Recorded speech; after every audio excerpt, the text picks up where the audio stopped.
Good morning, Facebook family, friends, my faithful YouTube subscribers. Today it is the 13th of July. The year is 2017. Guys, let me say something.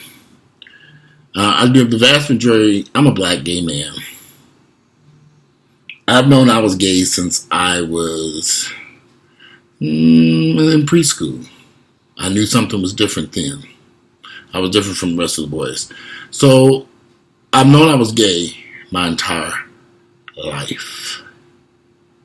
I'm 47. I'll be 48 in April. I get attacked by a lot of gay guys, and they say, "Oh, you a self-hating homosexual. You don't like gays." Well, I don't like some of the things I see taking place in our community. No, I don't like them. I don't like the destructive behavior that I see taking place in the black gay community. Just like I don't like this destructive behaviors I see taking place in the overall black community. That doesn't mean I hate black people. I just don't want to live next door to them. And on that same note, I don't like living next door to white folks either. So I think sometimes we live in this vicious world where we take everything to heart. Just because I'm talking about the issues that we face as black gay men, doesn't mean that I hate who we are. I hate what's taking place in our community, but I don't hate who we are as black gay men. I'm very proud and happy with who I am. And I actually happen to love the entire black gay community. I don't like what's taking place, though. I don't like what I'm seeing on a regular basis. I don't like seeing these guys live rough lives and dealing with issues that don't necessarily have to happen. I don't like constantly seeing black gay men be at the highest numbers in America with HIV and stuff, something that's avoidable. I don't like the reckless behavior I see. I live in Atlanta, which is a predominantly black gay city. Well, I will not say Atlanta is predominantly gay. I will say it has a large black gay population. There are still more straight people here than there are gay people. So, hands down, there are more straight people here. However, some of the issues I see in our community I just don't like. And I can't just sit and ignore the elephant in the room. These problems and issues, so I bring them up and discuss them. People scream, "Walter's negative." No, I'm not a negative person, but I live in reality. I live in reality. I know up the street, I live off Memorial Drive in Kirkwood. If I go up to that gas station at 1 o'clock in the morning to go get go up there and grab something, there's a strong possibility I might get carjacked and knocked across the head at that gas station or shot. Why? Throughout this area on the south side of Atlanta, there have been some horrible things that have taken place at these gas stations at nighttime. Ooh, excuse me. So since I know that there's some things that take place at nighttime at these gas stations, robberies, shootings, carjackings, and whatever else happens, I tend to avoid these gas stations at nighttime because I'm not invincible. I could be subject to being carjacked, shot, or my car stolen at one of these gas stations at nighttime, so I avoid these places. And I don't look at this as being negative. I just look at I need to get my gas before the sun go down. So whenever I'm coming home and I look at my gas tank, I say, "Well, I need some gas. I'm going back into South Atlanta. I know they will kill your ass at a gas station over there. I better stop and get some gas right now and fill my tank up so in case I come back out, I don't have to be going to get to the gas station because it's a dangerous place at nighttime." Okay, that's reality.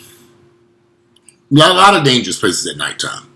So I accept that there are dangerous places out there at nighttime, and so I tend to avoid these places. Because I sure as hell don't want to put my life in a bad situation. So, in the gay community, there are some pitfalls. There are some bad things going on in the gay community. We have a drug problem, from cocaine and methamphetamine to heroin, mollies, and everything else. We have a sexually transmitted disease problem, from AIDS to syphilis to gonorrhea, herpes, and every damn thing else. I can't ignore this stuff. I'm not invincible. I'm subject to have any of those situations happen to me. So if I realize that if I go have unprotected sex with somebody, it could be a catastrophe, I better use a condom so I can avoid certain things. See, I'm not invincible. I'm just a regular everyday Joe trying to survive. So I'm not a negative person. I have to live in reality. I bought a new car a few days ago. I had to put automobile insurance on there. For 2 days, I couldn't get through to the website, to the insurance company. The system was down.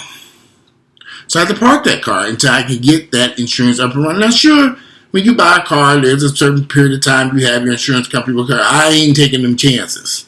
That car gets parked until I could get that insurance. Until I had that insurance card in my hand, I had to protect that car and my assets that I own. Because that shit could be totaled out 2 seconds up the highway. And I've been standing out there saying, shit, my ass is in trouble. I don't live my life recklessly. Because I don't know what may happen tomorrow. I don't go out doing things that I know could create a problem. It's like me writing a check that's not good, hoping that I'll have the funds in my account by Friday. I don't take that risk. Because that check might bounce if I don't have that money in the account. That's not being negative. That's accepting reality. I don't have the money in my account. I cannot write this check hoping that I'll have the funds in it. Some people take a chance like that. I don't take those types of chances. That could be disastrous. So, but I've learned this as I've gotten older. I've gotten older, I've gotten wiser.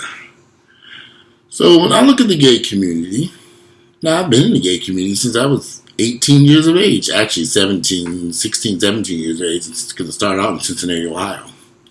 So when I look at these things in our community and the problems that are going on, I don't try to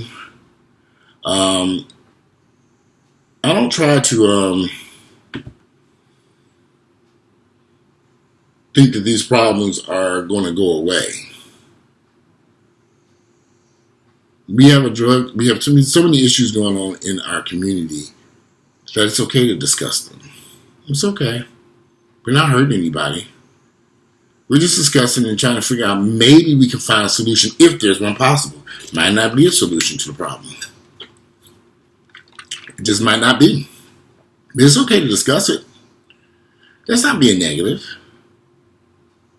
But a lot of black gays see the topics I discuss as negative because I'm not discussing fashion and fitness. Beyonce or Kim Kardashian or whatever other gossip-related celebrity news is going on. I'm not discussing the fine boys I meet on a regular basis and their penis size and their ass size and who I fucked and who I didn't fuck. I'm not discussing the latest drugs and liquor and alcohol that's on the market now. See, I know I've been around gay folks. Been around gay people for a long time now. I know the conversations that they get excited about. If you walk into a room and you talk to somebody and you say, "Ooh, that nigga got a big dick," everybody gonna be like, "Oh, really?" But if you go in that same room and say, "You know, he has a PhD in medicine," really, they don't give a fuck about that. I've known gay men for a very long time. I've been around homosexuals for a very long time. I know what makes them happy. I remember I went to a party when I used to renovate houses years ago. I went to a party and I was talking to a guy about the homes I was renovating. We had a great conversation, so I thought. Later on that evening, when the party was just about over, I went over to say hello, say I was about to leave. He's like, "Well, I surely look forward to meeting you next time, but I don't want to talk about no real estate the next time we meet up." And I said, "Oh." But now, I had been at this party for a while, talking with him and various other people. But I noticed something about this young man. All he was doing was talking about folks, gossip about this person, gossip about that person, talking about this person, talking about their shoes and why did they wear this and who. This is all he kept talking the whole time. So when we had our little chit chat about real estate, it was no long conversation. I just said I renovate houses and some houses and some of the stuff I work on. He didn't like it. Because I wasn't giving him, he started that as negative. Now, had I walked over to that young man and started talking about, that bitch over there to the wood and red shoes, and look at this hoe's head here. What in the fuck is going on there? Why is he eating that? He is too fat to be eating that. That would have been right up her alley, this guy's alley. And we would have had a great conversation. I know gays. I've been around gay men for 30 years, over 30 years. I know how they operate. I know how their brain functions. You want to get gays excited? Talk about some shit from Neiman Marcus and Saks Fifth Avenue. Shit they can't afford. They love it.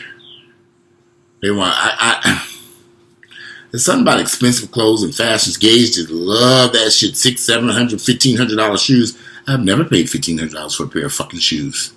I'm not planning on paying $1,500 for a pair of fucking shoes. But I know plenty of guys walking around wearing $1,500 sneakers and they don't work any place. They don't have a car. They robbing Peter to pay Paul. They have no savings account. But you got $1,500 shoes on your feet. Ferragamo's, red bottoms, whoever. Bullshit. It's bullshit. I know how gays operate. And I know why they consider me very negative, because I'm not caught up in all this nonsense. I've been to, like I said, I've said this 1,000 times, I've been to plenty of functions and parties where everybody was snorting coke. You want some, Walter? No, thank you. It's not for me. I'm not judging you guys because you do it. Knock yourself out. That's your nose. That's your nose. Sniff it up. I don't need it. When I come to party, I can have a good time. I don't need drugs. I do need a drink to deal with them sisters, some vodka. But I don't need any cocaine. If it's that damn serious, I'll stay my ass at home. But I've been to plenty of parties and events where everybody was snorting coke. And I just didn't participate. I've lost a lot of friends who have died because they could not beat their drug habits. And it destroyed their lives. And you want me to walk down that same path too? Mm-mm. I ain't stupid. I'm not touching that mess. There's no need for me to run out touching cocaine, heroin, methamphetamine, or whatever the latest drug is. I don't need it. Vodka works just fine for me. No, guys. I'm not a negative person. I live in reality. I'm a very caring and kind person. I know the issues that we have in our community. I see them on a daily basis. I can choose to ignore them like everybody else does. But I'd rather talk about it and see what we can do to correct it, if anything at all.